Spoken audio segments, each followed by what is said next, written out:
اعوذ باللہ من الشیطان الرجیم بسم اللہ الرحمن الرحیم لقد کان لکم فی رسول اللہ اسوۃ حسنہ لمن کان یرجو اللہ والیوم الآخر وذکر اللہ کثیرا۔ احباب کرام، ایک دفعہ محبت سے عبادت کی نیت سے بآواز بلند درود ابراہیمی پڑھ لیجئے۔ اللہم صلی علی محمد وعلی آل محمد کما صلیت علی ابراہیم وعلی آل ابراہیم انک حمید مجید۔ اللہم بارک علی محمد وعلی آل محمد کما بارکت علی ابراہیم وعلی آل ابراہیم انک حمید مجید۔ مدینہ منورہ آ جانے کے بعد سرکار دو عالم صلی اللہ علیہ وسلم مدینہ منورہ کے اندر آباد جو یہودیوں کے 3 بڑے بڑے قبائل تھے، یہود بنو نذیر تھا، بنو قینقاع تھا، بنو قریظہ تھا، ان 3 کے ساتھ معاہدہ فرمایا تھا کہ نہ تو ہم تم سے جنگ کریں گے، نہ ہی تم ہم سے جنگ کرو گے، نہ تم ہمارے دشمنوں کو راستہ دو گے، نہ ہم تمہارے دشمنوں کو راستہ دیں گے۔ لیکن معاہدے کی روح سے مسلمان تو نہیں پھرے، البتہ کافروں نے جو یہودی تھے ان میں سے سب سے پہلے یہود بنو قینقاع نے اس عہد کو توڑا، نتیجتاً ان کو مدینہ سے نکالا گیا۔ اس کے بعد دوسرے نمبر پر بنو نذیر کے یہودیوں نے اللہ اور اس کے رسول کے ساتھ کیا گیا معاہدہ توڑا، ان کو مدینہ سے نکال دیا گیا۔ اس کے بعد صرف فقط یہود بنو قریظہ کے لوگ مدینہ منورہ کے اندر آباد تھے۔ اللہ کی شان ایسا ہوا کہ یہ جو بنو نذیر کے لوگ تھے، جب ان کو مدینہ منورہ سے نکالا گیا تو یہ لوگ جا کر خیبر کے اندر اور شام کے علاقوں کے اندر جا کر آباد ہوئے۔ تو جو شام کے علاقوں کے اندر تھے وہ تو چونکہ بہت دور تھے، البتہ جو خیبر کے علاقے کے اندر موجود تھے یہ علاقہ مدینہ منورہ سے قریب تھا۔ یہاں پر جو یہود بنو نذیر کے لوگ آباد ہوئے تھے انہوں نے یہ سوچا کہ مسلمان دن بدن بڑھتے جا رہے ہیں اور ان کی کامیابیاں اور ترقیاں اور اطراف کے اندر لوگوں کے دلوں کے اندر ان کا رعب اور دبدبہ قائم ہو رہا ہے، اس بنیاد پر براہ راست تو ان کے اندر اتنی ہمت نہیں تھی کہ یہ مسلمانوں کا مقابلہ کریں۔ تو یہود بنو نذیر میں سے جو خیبر کے اندر آباد تھے ان کے 20 بڑے بڑے سردار، حیی ابن اخطب ہو گیا، کنانہ ابن الربیع ہو گیا، ابی ابن الحقیق ہو گیا، اس طرح کے جو بڑے بڑے سردار تھے یہ 20 کے لگ بھگ یہ مکہ مکرمہ جاتے ہیں۔ ہجرت کا 5واں سال چل رہا ہے۔ یہ مکہ مکرمہ جانے کے بعد اس وقت قریش کے اور مکہ کے سردار حضرت ابو سفیان تھے، اگرچہ اسلام نہیں لائے تھے لیکن بعد میں وہ مسلمان ہو جاتے ہیں۔ اس وقت یہ قریش کے سردار ہیں۔ یہ 20 یہودیوں کے سردار جا کر ابو سفیان سے ملاقات کرتے ہیں اور اس ملاقات کے اندر یہ لوگ اس کو ورغلاتے ہیں، مسلمانوں کے خلاف جنگ پر، جہاد پر، قتل و قتال پر ابھارتے ہیں۔ چنانچہ بات یہاں سے شروع کی جاتی ہے، ہاں بھائی احد کے میدان کے اندر تمہیں شکست کا مزہ آیا؟ تو کافروں نے کہا کہ وہاں پر تو ہمیں شکست تو نہیں، ہم تو فتح یاب ہوئے۔ اس نے کہا کہاں سے فتح یاب ہوئے؟ کیا تم نے محمد کو قتل کیا؟ انہوں نے کہا نہیں۔ کہا کیا تم نے ابو بکر اور عمر کو قتل کیا؟ کہا کہ نہیں۔ کیا تمہیں مال غنیمت ملا؟ کہا کہ نہیں۔ تو کہا کہ پھر کس بات کی تمہاری فتح ہے؟ یہ تو تم شکر کرو کہ تم لوگ بچ کے آ گئے، وگرنہ مسلمان تو تمہارے تعاقب میں مقام حمراء الاسد تک آ گئے تھے۔ ابو سفیان نے کہا کہ وہ تو ٹھیک ہے، اب کیا کرنا چاہیے؟ تو اس موقع پر حیی ابن اخطب جو سردار تھا اس نے کہا کیا کرنا چاہیے، اس سے پہلے ہم سارے کے سارے ٹکڑوں کے اندر بٹے ہوئے تھے، اب یکجا ہو کر مسلمانوں پر حملہ کر دیتے ہیں۔ قریش بھی تیار ہو جاتے ہیں۔ یہی جو حیی ابن اخطب تھا اور اس کے ساتھ آنے والے دیگر جو یہودیوں کے سردار تھے یہ قبائل کے پاس جاتے ہیں، قبیلہ بنو غطفان کو جا کر کہتے ہیں، تو انہوں نے کہا 4000 بندے ہم دے دیں گے۔ چنانچہ ارد گرد کے قبائل کو ملا کر یہ تقریباً 10,000 کا لشکر تیار ہو جاتا ہے، جو مدینہ منورہ کے اوپر چڑھائی کر کے مسلمانوں کو صف ہستی سے ختم کرنے کے ارادے سے یہ مکہ مکرمہ سے روانہ ہوتا ہے۔ اللہ کی شان، جس موقع پر یہ 10,000 کا لشکر لے کر مدینہ کی طرف رواں ہوئے تھے اس وقت مدینہ کی کل آبادی بھی 10,000 کے لگ بھگ نہیں تھی، بلکہ 3,000 کے لگ بھگ وہاں پر افراد تھے، جن میں بوڑھے بھی تھے، بچے بھی تھے، مرد بھی تھی، عورتیں بھی تھے۔ یہ سارے کے سارے مجمع تو بہت زیادہ کم تھا۔ یہ 10,000 بندوں کا جو لشکر یہاں سے روانہ ہوتا ہے یہ مکمل ساز و سامان کے ساتھ ہوتا ہے، ان کے پاس اسلحہ بھی ہوتا ہے، ان کے پاس جنگی اپنا افراد بھی ہوتے ہیں اور گھوڑے وغیرہ تمام چیزیں ان کے پاس موجود ہوتی ہیں۔ جب یہ یہاں سے روانہ ہونے لگتے ہیں سرکار دو عالم صلی اللہ علیہ وسلم کو ان کے مخبر یا ان کے جاسوس اطلاع کر دیتے ہیں۔ اس طریقے سے قریش اور قبیلہ بنو غطفان اور ارد گرد کے قبائل مدینہ منورہ پر حملہ کرنے کے ارادے سے آ رہے ہیں۔ یہ مہینہ چل رہا ہے شوال کا۔ اللہ کے نبی علیہ السلام کو جب اس واقعے کی اطلاع ہوتی ہے تو صحابہ کرام سے مشورہ کیا جاتا ہے۔ حضرات صحابہ کرام میں سے ایک صحابی رسول تھے سیدنا سلمان فارسی رضی اللہ تعالی عنہ۔ انہوں نے کہا کہ یا رسول اللہ ایسا کرتے ہیں کہ جب ہم فارس کے علاقوں میں رہا کرتے تھے، چونکہ یہ صحابی رسول جو ہیں حضرت سلمان فارسی، یہ فارس کے شاہی خاندان کے قریبی تھے اور ان کی عمر سب سے زیادہ تھی۔ بعض کہتے ہیں 250 سال پر تو سب کا اتفاق ہے کہ 250 سال تک ان کی عمر تھی، البتہ کچھ حضرات کا یہ کہنا ہے کہ 350 سال تک ان کی عمر تھی۔ انہوں نے کہا کہ حضرت جب ہمیں فارس کے علاقوں کے اندر جب اس قسم کا معاملہ ہوتا تھا، آنے والے افراد زیادہ اور دفاع والے کم ہوتے تھے، تو ہم اپنے شہر کے ارد گرد خندقیں وغیرہ کھود دیتے تھے۔ اللہ کے نبی علیہ السلام نے فرمایا کہ بھائی یہ خندق کیا ہوتی ہے؟ تو انہوں نے سمجھایا کہ باقاعدہ جو شہر کے اندر داخل ہونے کے راستے ہیں ان کے اندر باقاعدہ سرنگ ٹائپ کی یا کھڈے ٹائپ کی ایک چیز کو کھودا جاتا ہے جس کو خندق کہا جاتا ہے۔ رسول اکرم صلی اللہ علیہ وسلم نے ان کے مشورے پر عمل کیا اور مشورے پر عمل کرنے کے بعد حضرات صحابہ کرام کے درمیان جگہ کو تقسیم کر دیا۔ مدینہ منورہ کا اگر آپ نقشہ اٹھائیں تو ہمیں وہاں پر یہ بات آسانی سے سمجھ میں آ سکتی ہے۔ مدینہ منورہ کی جو 4 سمتیں ہیں، مشرق ہے، مغرب ہے، شمال ہے، جنوب ہے، تو مشرق مغرب کے اندر ایسے ریتیلے مطلب یعنی کہ نوکیلے پتھر تھے کہ وہاں سے تو کوئی بندہ اندر آ نہیں سکتا تھا، اور ایک سائیڈ پر یہود بنو قریظہ موجود تھے جن کا سرکار سے معاہدہ تھا، وہ بھی وہاں سے نہیں آنے دے سکتے تھے۔ فقط ایک سائیڈ مدینہ کی بستی تھی جس کو شمال کا علاقہ کہا جاتا ہے۔ اللہ کے نبی علیہ السلام نے حضرات صحابہ کرام کے درمیان باقاعدہ جگہ کو تقسیم کیا۔ 10 صحابہ کرام کی ٹولیاں بنائی جاتی ہیں، ایک ان کے اوپر امیر مقرر کیا جاتا ہے اور 40 گز ان کو جگہ دی جاتی ہے۔ آپ نے اتنے یہاں سے لے کر وہاں تک کے حصے کی کھدائی کرنی ہے۔ چوڑائی اس کی کتنی ہوگی بھائی؟ اس کی چوڑائی 10 ہاتھ ہوگی، مطلب تقسیم کر دیا گیا، اور چوڑائی کے اندر جو لمبائی رکھی گئی تھی وہ مدینہ منورہ کی شمالی سائڈ کو تمام اطراف سے گھیرنے والی ہوگی، اور گہرائی کتنی ہوگی؟ اتنا گہرا کرنا ہے کہ زمین سے تری نکل آئے، زمین سے پانی نکل آئے۔ اللہ کی شان اس منصوبے پر کام ہونا شروع ہوا۔ سردی کا موسم تھا، ٹھنڈی ہوائیں چل رہی تھی، فقر و فاقے کا زمانہ تھا، لیکن حضرات صحابہ کرام علیہم الرضوان اللہ کے نبی علیہ السلام کے فرمان کے مطابق وہ کھدائی کے کام کے اندر مصروف رہے، اور سب سے پہلے خود سرکار دو عالم صلی اللہ علیہ وسلم نے اس مبارک کام کے لیے پہلی کدال بسم اللہ پڑھ کر زمین پر ماری، اور اس کے بعد حضرات صحابہ کرام نے بھی کام کرنا شروع کر دیا۔ اللہ کی شان یہ ہے کہ یہ جو غزوہ ہے، اسی غزوے کو غزوہ احزاب بھی کہا جاتا ہے اور غزوہ خندق بھی کہا جاتا ہے۔ احزاب کہنے کی وجہ یہ ہے کہ حزب، احزاب حزبن کی جمع ہے، اور حزب چھوٹے گروہ کو کہا جاتا ہے، تو چونکہ مختلف گروہ جمع ہو کر مسلمانوں کے خلاف برسر پیکار آئے تھے، اس بنیاد پر اس کو احزاب کا نام دیا گیا۔ اور خندق، غزوہ خندق کہنے کی وجہ کہ اس میں باقاعدہ گھڑے کھودے گئے تھے۔ اللہ کی شان کام شروع ہو جاتا ہے۔ حضرات صحابہ کرام کی حالت یہ ہوتی ہے کہ بھوک اور افلاس کی وجہ سے ان سے کدال مارنا بھی مشکل ہوتا ہے، تو باقاعدہ وہ پیٹوں پر پتھر باندھ کر کام کرنا شروع کر دیتے ہیں۔ خود سرکار دو عالم صلی اللہ علیہ وسلم کی اپنی حالت مبارکہ بھی ایسی تھی کہ اللہ کے نبی نے بھی اپنے پیٹ مبارک پر پتھر باندھا۔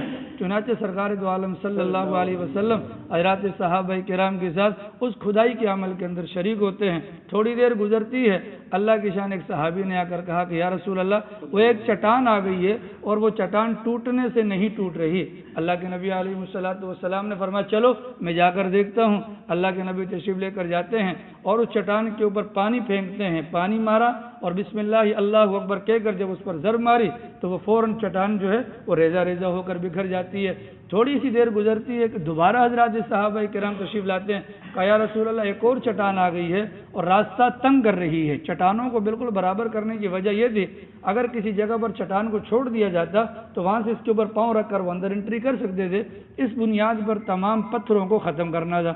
اللہ کے نبی علیہ الصلوۃ والسلام دوبارہ تشریف لائے اور بسم اللہ اللہ اکبر پڑھ کر حضور نے ضرب ماری، یعنی اس کے اوپر چوٹ ماری۔ ایک روایت میں آتا ہے جو ہی چوٹ لگی تو اس سے ایسی روشنی نکلی کہ کہاں مدینہ اور کہاں شام، کہ شام کے محلات بھی لوگوں نے اپنی آنکھوں سے دیکھ لیے۔ یہ اللہ کے نبی کا معجزہ تھا۔ اور ایک روایت میں یوں بھی آتا ہے کہ سرکار نے جب پہلی مرتبہ چوٹ ماری تو اللہ اکبر کہا تو اس سے وہ چٹان کا 1/3 حصہ ٹوٹ کر گر گیا۔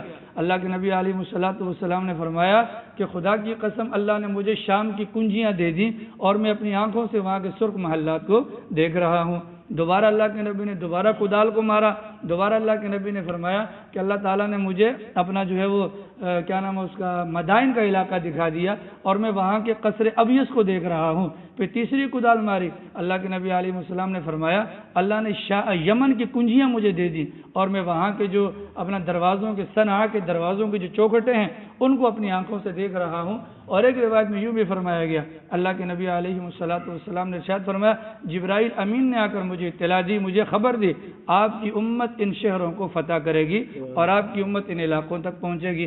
اچھا، فقر و فاقے کا معاملہ تھا۔ ایک صحابی رسول آتے ہیں سرکار دو عالم صلی اللہ علیہ وسلم سے عرض کرتے ہیں یا رسول اللہ یہ دیکھیے میں نے پیٹ پر پتھر باندھا ہے۔ اللہ کے نبی نے بھی اپنا پیراہن مبارک یا دامن مبارک اٹھایا، فرما کہ دیکھو میں نے 2 پتھر باندھے ہوئے ہیں۔ اب جب یہ حالت تھی فقر و فاقے کی، اتنے میں جابر بن عبداللہ رضی اللہ تعالی عنہ یہ صحابی رسول ہیں، یہ فرماتے ہیں کہ جب میں نے سرکار کو دیکھا کہ بھوک کی وجہ سے 2 پتھر باندھے ہوئے ہیں تو میں بھاگ گیا اپنی بیگم کے پاس اور جا کر میں نے کہا کہ اللہ کے نبی علیہ الصلوۃ والسلام کے چہرے پر فقر و فاقے کی وجہ سے یہ حالات ہیں تو تمہارے پاس کچھ ہے؟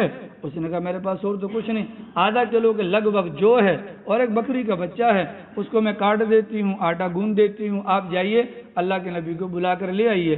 تو حضرت جابر نے اپنی بیگم سے پوچھا کتنے بندوں کا کھانا ہو جائے گا؟ تو ان کی بیگم کہنے لگی ایک اللہ کے نبی ہو جائیں، ان کے علاوہ 4 بندے ہو جائیں، گویا کہ 5 بندوں تک کا کھانا تیار ہو جائے گا۔ حضرت جابر فرماتے ہیں کہ میں گیا، اللہ کے نبی صلی اللہ علیہ وسلم اپنے کام کے اندر لگے ہوئے تھے، میں نے اللہ کے نبی علیہ الصلوۃ والسلام سے فرمایا یا رسول اللہ آپ سے کان میں تنہائی میں کوئی بات کرنی ہے۔ اللہ کے نبی علیہ السلام سائڈ پر ہو گئے اور کان میں بات کیا کرنی ہے؟ تو جابر بن عبداللہ کہنے لگے میں نے سرکار دو عالم صلی اللہ علیہ وسلم سے فرمایا حضور اتنا سا جو ہے اور ایک بکری کا بچہ ہے، ہم نے آپ کی دعوت کی، آپ اور اپنے ساتھ 4 بندوں کو اور لے آئیں تاکہ ہم آپ کے لیے کھانے کا انتظام کریں۔ سرکار دو عالم صلی اللہ علیہ وسلم نے کھڑے ہو کر خندق کھودنے والے حضرات صحابہ کرام کے درمیان اعلان کیا او خندق کھودنے والوں، جابر نے تمہاری دعوت کی ہے۔ چنانچہ 1000 بندہ وہ روانہ ہو گیا سرکار کے ساتھ۔ جابر بن عبداللہ رضی اللہ عنہ فرماتے ہیں کہ میں تو ڈر کی وجہ سے میری تو حالت خراب ہو گئی، میں بھاگ گھر کی طرف جا رہا تھا ہکا بکا، تو بیگم نے کہا کیا ہوا؟ کہا کہ جو 5 بندوں کا کھانا تھا میں نے اللہ کے نبی کو 5 بندوں کا کہا تھا، اللہ کے نبی تو پورے 1000 کا لشکر لے کر آ رہے ہیں۔ تو بیگم نے کہا آپ نے اپنی حالت حضور کو بتلائی تھی کہ ہمارے پاس کھانا کتنا ہے؟ کہا بالکل میں نے بتلائی تھی۔ فرمایا پھر ہمیں غم کرنے کی ضرورت نہیں ہے، اللہ کے نبی جانے اور ان کا خدا جانے، ہم نے تو 5 بندوں کے کھانے کا انتظام کیا۔ سرکار دو عالم صلی اللہ علیہ وسلم تشریف لے کر جاتے ہیں اور وہاں گھر پر جانے کے بعد ظاہر سی بات ہے پریشانی کو دیکھ لیا، بھانپ لیا چہرے کو۔ حضرت جابر سے کہا کہ ہاں بھائی وہ روٹی والا وہ کہاں ہے؟ فرمایا کہ یہ ہے۔ تو کہا کہ برابر سے پڑوسن کو روٹیاں پکوانے کے لیے بھی ساتھ میں بلوا لو، اور جو ہانڈیا ہے ہانڈیا کے متعلق کہا گیا ہانڈیا بھی میرے قریب کر دو، اور اس کے بعد فرمایا کہ لوگوں کو بلاتے رہو۔ حضرت جابر بن عبداللہ کہتے ہیں میں حیران ہوں کہ لوگ آ رہے ہیں کھا رہے ہیں جا رہے ہیں، آ رہے ہیں کھا رہے ہیں جا رہے ہیں، اور میں بار بار کبھی چھاپڑی کو دیکھتا ہوں روٹیوں کی اور کبھی میں دیکھتا ہوں اس کو سالن والے ہانڈیا کو۔ مجھے سمجھ میں نہیں آتا کہ سالن پہلے زیادہ تھا یہ استعمال کے بعد زیادہ ہو گیا۔ فرماتے ہیں 1000 بندوں نے کھایا، نہ تو چھاپڑی میں سے روٹی کچھ کم ہوئی اور نہ ہی سالن کچھ کم ہوا۔ جب تمام لوگوں نے کھا لیا، اللہ کے نبی علیہ الصلوۃ والسلام نے جابر بن عبداللہ رضی اللہ عنہ سے فرمایا جابر گھبرانے کی بات نہیں، روزی دینے والا تو اللہ ہے، یہ تو ساری چیزیں ظاہری اسباب کے درجے میں ہیں، تم خود بھی کھاؤ اور اپنے پڑوس والوں کو بھی کھلاؤ۔ اس طریقے سے وہ کھانا جو 5 بندوں کے لیے کافی تھا، سرکار دو عالم صلی اللہ علیہ وسلم کے معجزے کی برکت سے وہ 1000 بندوں اور اڑوس پڑوس والوں کو بھی کافی ہو جاتا ہے۔ اللہ کی شان فقر و فاقے کی حالت دی۔ اسی طریقے سے ایک صحابیہ تھیں، انہوں نے دیکھا کہ میرا بھائی بھوک کی وجہ سے لگا ہوا ہے، تو ایک مٹھی کے اندر کھجوریں لے کر آئیں اور اپنے بھائی کو لا کر پہنچائی تاکہ میرا بھائی کچھ کھجوریں وغیرہ کھا لے تاکہ اس کی کمر سیدھی ہو جائے۔ اب وہ جو بھائی تھے وہ بھی تو صحابی تھے، انہوں نے گوارا نہ کیا کہ میں خود سے کھا لوں، چنانچہ انہوں نے جا کر اللہ کے نبی علیہ الصلوۃ والسلام کو دی۔ اللہ کے نبی علیہ الصلوۃ والسلام نے چادر بچھائی اور چادر کے اندر وہ جو مٹھی کے اندر جو کھجوریں تھے ان کو بچھا دیا گیا۔ صحابی رسول فرماتے ہیں کہ وہ مٹھی کے اندر اللہ کے نبی کی کھجوروں کا جانا اور پھر اس کے بعد چادر پہ آنا تھا کہ خود بخود وہ کھجوریں بڑھنا شروع ہو جاتی ہیں، اتنی بڑھ جاتی ہیں کہ کپڑے سے نیچے گرنا شروع ہو جاتی ہیں۔ 6 دن کے اندر یہ معاملہ ختم ہو جاتا ہے اور وہاں سے جو ہے وہ قریش مکہ کا اور غطفان والوں کا اور وہ قافلہ آ کر بالکل احد پہاڑ کے سامنے جو ہے وہ پڑاؤ ڈال دیتا ہے۔ اب وہاں سے اس زمانے کے اندر جو لڑائی کا طریقہ کار ہوتا تھا اس طریقہ کار کے مطابق وہ لوگ حملہ کرنا چاہتے تھے، وہ لوگ حملہ کرنے کے لیے آئے تو دیکھا کہ بیچ میں تو سرنگ ہے، انہوں نے کہا یہ عجیب بات ہے، اس سے پہلے عرب کے اندر خندق کھودنے کا رواج نہیں تھا، تو وہ سمجھ گئے کہ یہ کوئی جنگی چال ہے۔ اس بنیاد پر وہ وہیں پر رہے، 2 ہفتہ پورے گزر گئے اس کے اندر، وہ وہاں پر ہیں اور مدینہ والے یہاں پر ہیں۔ سرکار دو عالم صلی اللہ علیہ وسلم نے مدینہ منورہ کی عورتوں اور بچوں کو ایک بڑے قلعے کے اندر، ایک بڑے گھر کے اندر محفوظ کرنے کا حکم دے دیا کہ بھئی یہ یہاں پر رہیں تاکہ ہم وہاں پر دشمن کا مقابلہ کرتے رہیں۔ اللہ کی شان 2 ہفتے تک ان کی آپس میں فقط تیر بازی ہوتی تھی، وہاں سے کوئی آتا یہاں سے تیر مارتا، وہاں سے کوئی آتا پتھر مارتے، لیکن مطلب قتل و قتال کی نوبت نہیں آئی۔ جب 2 ہفتے گزر جاتے ہیں تو 2 ہفتے گزرنے کے بعد قریش میں سے 5 بڑے بڑے سردار، یہ بڑے بڑے یوں سمجھ لیجئے کہ اپنا بہادر لوگ وہ میدان میں نکلتے ہیں۔ ان میں سے ایک کا نام تھا عامر ابن بدھ، وہ نکلتا ہے، ایک کا نام تھا حبیرہ ابن واہب، وہ نکلتا ہے، ایک کا نام تھا ضرار ابن خطاب، وہ نکلتا ہے، ایک کا نام تھا حارث اور زہیرہ، اور ایک کا نام تھا اکرمہ بن ابی جہل۔ یہ 5 بندے نکلتے ہیں۔ اب جب یہ 5 بندے نکلتے ہیں، ان کے پاس جو گھوڑے تھے وہ نسلی گھوڑے تھے۔ ان نسلی گھوڑوں کے اندر یہ خاصیت تھی کہ وہ بڑی سی بڑی جگہ پر بھی جمپ لگانے کی قدرت اور ان کو طاقت ہوتی تھی۔ اس بنیاد پر ان میں سے جو بڑا تھا عبد ابن بدھ، یہ وہاں سے اس نے پار کیا سرنگ کو اور آتے کے ساتھ یہ مسلمانوں کو للکارا، ہے تم میں سے کوئی جو میرے مقابلے کے لیے آئے؟ تو یہاں سے سیدنا علی المرتضیٰ رضی اللہ تعالی عنہ باہر نکلتے ہیں۔ عامر ابن بدھ نے کہا کہ علی تم بہت چھوٹے ہو، میری عمر 80 سال کی ہے اور تم جانتے ہو کہ آج تک میرے مقابلے میں کوئی بندہ کھڑا نہیں ہو سکا، جاؤ اپنے کسی بڑے کو بلاؤ۔ حضرت علی نے کہا کہ عامر میں تمہیں اسلام کی دعوت دیتا ہوں۔ اس نے کہا مجھے اسلام کی ضرورت نہیں۔ کہا کہ پھر کہا میں تمہیں مقابلے کی دعوت دیتا ہوں۔ تو عامر ابن بدھ کو بڑا غصہ ہے اس بات پر نا کہ اتنے چھوٹے سے بچے نے، 17 سال حضرت کی عمر تھی، اتنے چھوٹے سے بچے نے مجھے جو ہے وہ للکار دیا ہے۔ چنانچہ وہ فوراً غصے کی حالت میں اترا گھوڑے سے اور اپنے گھوڑے کی کونچے کاٹ دی، گھوڑے کو 2 ٹکڑے کر کے پھینک دیا تاکہ واپسی کا راستہ ہی ختم ہو جائے۔ اور پھر اس قدر غصے کی حالت میں حضرت علی کی طرف وہ آتا ہے کہ تلوار کو جیسے ہی گھمایا وہ ڈس بیلنس ہو گیا اور اپنی تلوار اس کو لگی اور وہ گر گیا۔ حضرت علی نے آگے بڑھ کر اس کی گردن کو کاٹ دیا اور اللہ اکبر کا نعرہ مارا۔ مسلمان بھی سمجھ گئے، اللہ تعالیٰ نے بڑی کامیابی دے دی ہے۔ وہاں سے کافروں میں سے نوفل بن عبداللہ نامی ایک بندہ آگے بڑھا، سرکار دو عالم صلی اللہ علیہ وسلم کو قتل کرنے کے ارادے سے جو ہی خندق کے قریب آیا، گھوڑا خندق میں گرا، اس کی گردن ٹوٹی اور یہ بھی مر گیا۔ یہ نوفل اتنا قیمتی آدمی تھا، باقاعدہ قریش کی طرف سے لوگ آئے سرکار کے بعد، 10,000 درہم لے لیں اس کی لاش ہمیں دے دیں۔ اللہ کے نبی نے فرمایا یہ بھی لانتی اور اس کی دیت بھی لانتی ہے، جاؤ لاش بغیر پیسوں کے اٹھا کر لے جاؤ۔ اکرمہ بن ابی جہل اور باقی ماندہ جو لوگ تھے وہ بھاگ کر چلے جاتے ہیں۔ لیکن معاملہ یہ ہوا کہ ابھی تک دو بدو لڑائی کا مقابلہ ہو نہیں پا رہا تھا، چنانچہ وہاں سے تیر اندازی ہوتی تھی۔ ایک تیر ان میں سے کسی نے مارا، صحابی رسول سعد بن معاذ رضی اللہ تعالی عنہ کو لگ گیا۔ اب یہ دن بدن معاملات بڑھ رہے تھے، مسلمان یہاں پر اور کافر وہاں پر۔ اتنے میں یہ جو حیی ابن اخطب تھا یہودیوں کا سردار، اس ظالم نے کیا کیا، یہ بنو قریظہ کے بعد جن سے اللہ کے نبی کا معاہدہ تھا ان کے پاس چلا گیا، کیونکہ یہاں سے تو اٹیک کر نہیں سکتے، وہاں سے آ جائیں۔ چنانچہ یہ جاتا ہے اس کے پاس، تو شروع میں وہ سردار جو تھا بنو قریظہ کا کعب ابن اسد وہ منع کرتا ہے، لیکن یہ اس کو کہتا ہے کہ دیکھو اگر تم نے آج ہمارا ساتھ نہیں دیا تو محمد کل کو تمہیں بھی ہماری طرح نکال دیں گے، لہذا سوچ لو۔ چنانچہ وہ اس کی باتوں میں آ جاتا ہے اور وہ بھی بہک جاتا ہے اور اللہ کے نبی سے کیا ہوا عہد وہ توڑ دیتا ہے۔ نتیجہ کیا ہوتا ہے، اللہ کے نبی کو پتہ چلتا ہے تو اللہ کے نبی علیہ الصلوۃ والسلام حضرت سعد ابن معاذ، حضرت عبداللہ ابن رواحہ، حضرت سعد ابن عبادہ کو بھجواتے ہیں، جاؤ پتہ کر کے وہ معاہدہ ٹوٹا کہ نہیں ٹوٹا۔ ان تینوں حضرات نے جا کر کہا کہ واقعتاً حضور معاہدہ ٹوٹ گیا ہے۔ اس موقع پر اللہ کے نبی علیہ الصلوۃ والسلام نے مسلمانوں پر ترس کھاتے ہوئے ایک جنگی چال کے طور پر چال چلی۔ وہ چال یہ تھی کہ قبیلہ بنو غطفان کے لوگ جن کا 4000 کا لشکر تھا ان کے سردار کو بلایا اور اس سے کہا کہ دیکھو تم کھجوروں کے لالچ میں آئے ہو کہ تمہیں کھجوریں مل جائیں، میں انصاریوں سے بات کرتا ہوں، تم قریشیوں سے الگ ہو جاؤ تو ہم تمہیں سالانہ اعتبار سے 1/3 پیداوار دیں گے۔ اس نے کہا نہیں زیادہ کرو، کہا چلو آدھا دیں گے، کہا نہیں زیادہ کرو، کہا کتنا، کہا ساری کی ساری پیداوار دے دو، میں اپنا لشکر لے کر چلا جاتا ہوں۔ چنانچہ حضور پاک علیہ السلام نے فرمایا میں انصار سے مشورہ کروں گا اور مشورہ کرنے کے بعد آپ کو بتاؤں گا۔ اللہ کی شان یہ ہے، اللہ کے نبی علیہ السلام نے سعد بن معاذ کو بلایا، سعد بن عبادہ کو بلایا اور دیگر انصاری صحابہ کو بلایا اور کہا کہ بھائی اس طرح کر لیتے ہیں۔ انہوں نے کہا حضور یہ اللہ کا حکم ہے؟ کہا نہیں۔ حضور آپ کا حکم ہے؟ کہا نہیں۔ کہا کہ پھر کیا ہے؟ کہا کہ اللہ کے نبی نے فرمایا تم پر ترس کھاتے ہوئے میں نے یہ کام کیا ہے۔ تو انہوں نے کہا یا رسول اللہ جب ہم جاہل تھے، بت پرست تھے، بتوں کے پجاری تھے، ان میں اتنی ہمت نہیں تھی کہ ہم سے ایک کھجور کا دانہ لے سکیں فری کے اندر، اب تو الحمدللہ مسلمان ہیں، اللہ کو ماننے والے ہیں، اب ان کی اتنی طاقت کہاں ہے کہ یہ ہم سے کچھ لے سکے۔ چنانچہ فرمایا ہم ان کو سوائے تلواروں کے اور تلواروں کے نتیجے میں موت کے کچھ بھی نہیں دیں گے۔ چنانچہ یہ واپس ہو جاتے ہیں۔ اب اللہ کی شان یہ ہے کہ یہ پریشانی دن بدن بڑھتی جا رہی ہے۔ ادھر سے جو بنو قریظہ والے تھے عہد توڑ دیا، انہوں نے راستہ دے دیا۔ انہوں نے جب راستہ دیا تو 2 بندے کافروں نے اس علاقے میں بھجوائے کہ جہاں پر بنو قریظہ والے وہاں سے مدینہ کے اندر داخل ہوں، وہاں پر تو ساری عورتیں بیٹھی ہوئی تھیں۔ حضرت صفیہ رضی اللہ عنہ جو حضور کی پھوپھی ہیں، انہوں نے دیکھا کہ وہاں سے یہودی آ رہا ہے، انہوں نے اوپر سے اپنی جو چھت تھی نا، چھت میں سے ایک لکڑی نکالی اور رکھ کر اس کے سر کے اندر ماری اور اس کو قتل کر دیا۔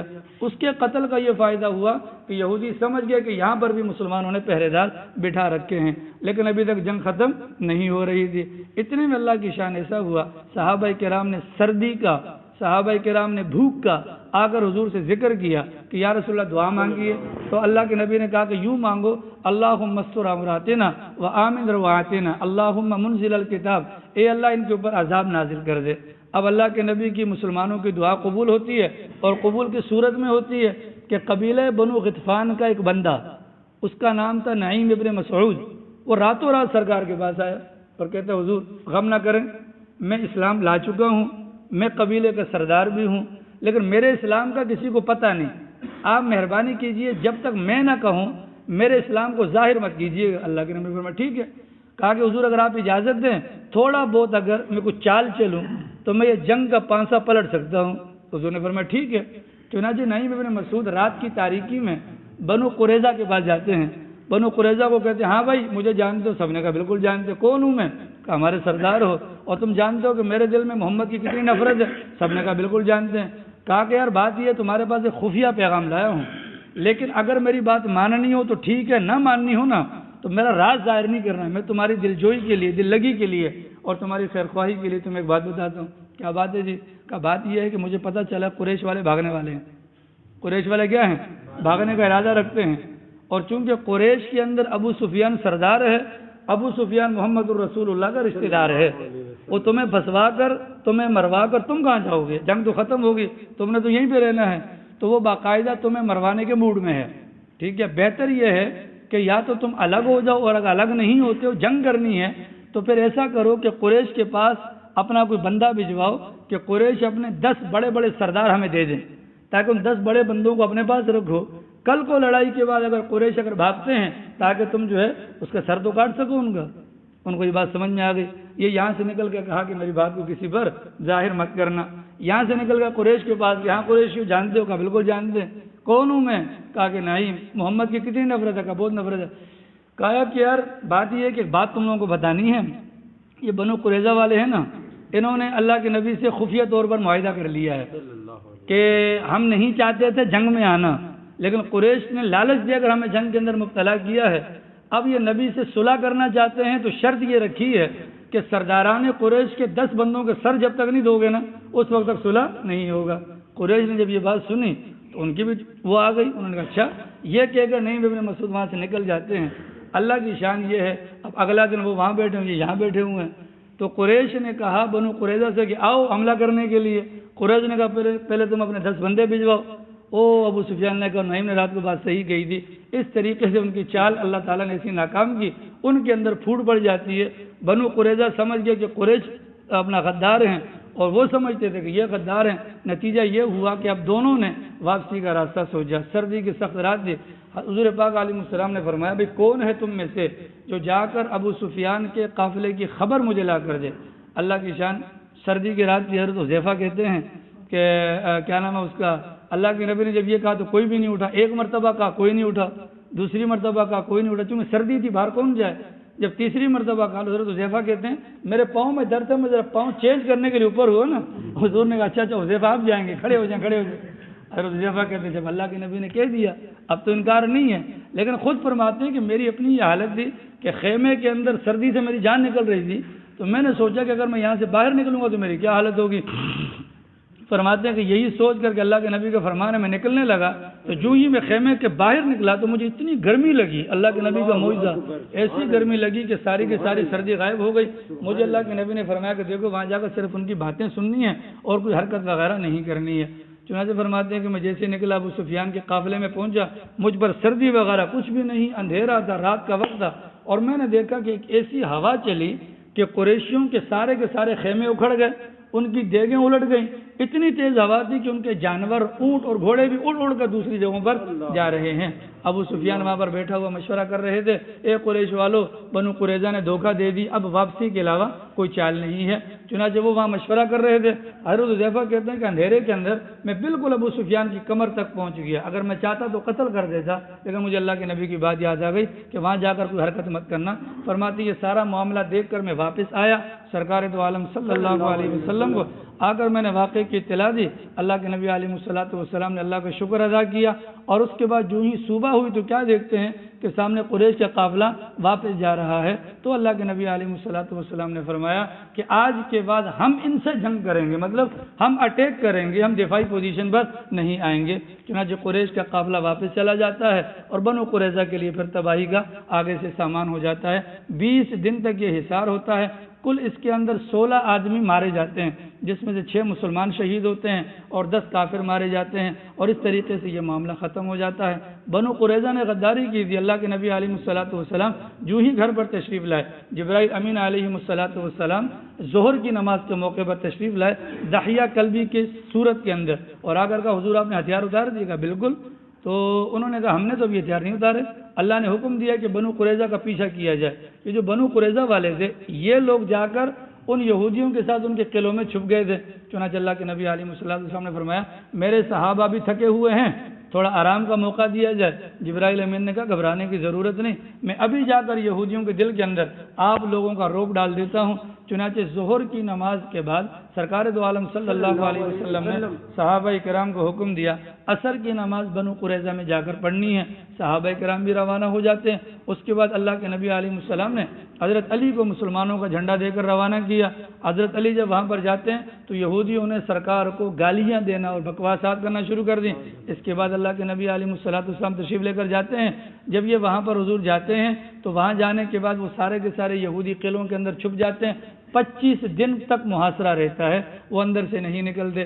انہی یہودیوں کی جو یارانہ دوستیاں ہوتی تھی ان میں سے ابو لبابہ رضی اللہ تعالی عنہ بھی تھے، ان سے دوستی وغیرہ بھی تھی۔ انہوں نے اللہ کے نبی سے کہا اپنے صحابی ابو لبابہ کو ہمارے پاس بھجوا دیجئے۔ ابو لبابہ گئے، وہاں پر اوپر جانے کے بعد جب بات ہوئی تو وہ رونے لگے اور کہا کہ بھئی اگر ہم اللہ کے نبی کے فیصلے کے مطابق نیچے اتر جائیں تو ہمارا کیا حل ہوگا؟